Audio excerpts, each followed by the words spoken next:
वैमनस्यातून हरणी गावामध्ये खून, 24 तासामध्ये आरोपी जेरबंद। बुलढाणा जिल्ह्यातील चिखली तालुक्यातील अमडापूर पोलीस स्टेशन हद्दीत येणाऱ्या पोलीस स्टेशनपासून 10 किलोमीटर अंतरावरील हरणी गावामध्ये पूर्व वैमनस्यावरून खून झाल्याची घटना 27 ऑगस्ट रोजी रात्री 11 वाजेच्या दरम्यान उघडकीस आली। येथील गजानन बारकू पवार वय वर्ष 55 हा रात्रीच्या वेळी शौचालयात जातो म्हणून घराबाहेर गेला असता परत आला नसल्याने सर्वत्र शोधाशोध केला असता गावातीलच काशीराम शिवराम कुसळकर हा त्याच्या घरातून घाबरलेल्या अवस्थेत गजानन पवार यांच्या मुलींना दिसला आणि त्याचा संशय बळावला आणि गजानन पवार याचा मृतदेह घरापासून काही अंतरावर रक्ताच्या थारोळ्यात बेशुद्ध अवस्थेत आढळून आला। घटनेची माहिती पोलीस पाटील यांनी अमडापूर पोलिसांना भ्रमणध्वनीद्वारे दिली असता ठाणेदार निखिल निर्मळ यांनी तात्काळ पोलीस ताफ्यासह घटनास्थळ गाठलं। मृतकाला फरफडत नेऊन दगडाने ठेचून मारल्याचं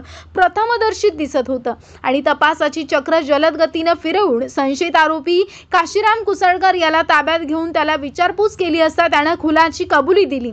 सदर घटना जुन्या वैरमनस्यावरून घडल्याचं निष्पन्न झालंय। आरोपीला ताब्यात घेत कलम 103(1) भारतीय न्याय संहितेनुसार गुन्हा दाखल करून आरोपी काशीराम कुसळकर याला अटक करण्यात आली आहे।